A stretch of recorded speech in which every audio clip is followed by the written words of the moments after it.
you may notice National Guard troops in D.C. are now carrying weapons. That new order came from Defense Secretary Pete Hegseth.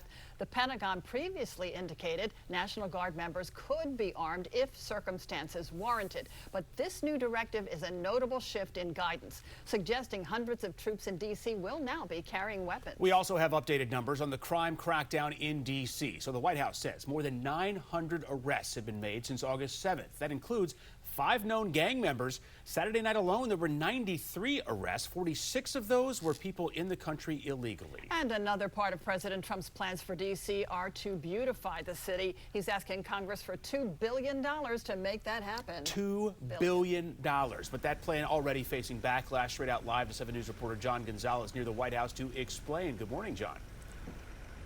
Good morning, Adam, and my photographer John and I were just looking at a map. Yeah, so just to give you an idea of the area here, the White House to RFK Stadium is about 3 miles. So yeah, the president is asking Congress now to help with his plan to make D.C. safer and more beautiful. He's asking for this $2 billion to beautify the area around the White House, specifically a 3-mile radius around the White House and the Capitol, including streetlights, roads, and infrastructure. But this plan is already getting sharp criticism. Now, task force beautification has already begun. Cleanups around the National Mall and metro stations with soldiers and airmen joining local police over the weekend. But critics say the money is misplaced. Mayor Muriel Bowser arguing that if Congress simply returned the $1.1 billion cuts from D.C.'s budget earlier this year, remember that? The city could handle its own improvements.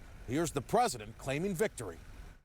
National Guard has been unbelievable, and they're working with the police, and they have some very good people in there. They have some people that shouldn't be police, actually, but they have some great people there.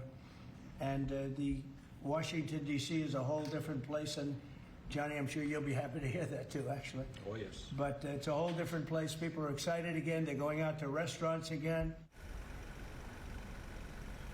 The president says his $2 billion plan to beautify the area around the White House would be completed within a year, but now it is up to Congress to decide if it would fund a project like this. Reporting live at Union Station, which is within the 3-mile radius, John Gonzalez, 7 News. Thank you, John. And now a look at D.C.'s youth curfew and just how effective it is at reducing crime.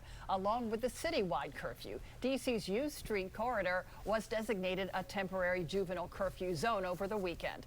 2 women who live in that area expressed skepticism about the effort. It's kind of like a reactionary step instead of, I don't know, maybe like providing more services for teens, like making sure they have places to go after school. I mean, we have had some car break-ins, but I'm not sure that that is going to solve the crime issue in this area. Now, D.C. police have also designated the Navy Yard area a juvenile curfew zone multiple times. This was in response to teen takeovers there and a shooting weeks ago. All right, well, President Trump, he is doubling down on his criticism of crime in Baltimore and is now saying he could rescind federal funding for the reconstruction of Baltimore's Key Bridge. In a post on social media, President Trump says he will have to, quote, rethink the funds for the bridge, which collapsed last year. Now, this comes after Maryland Governor Wes Moore asked Trump to come walk the streets of Baltimore together. In his post, the president describes the request as nasty and provocative. Trump said Baltimore is, quote, out of control and crime-ridden. The president and Governor Moore have been clashing on social media over the president's deployment of the National Guard. Yesterday, the governor described Trump's efforts as a violation of the Constitution.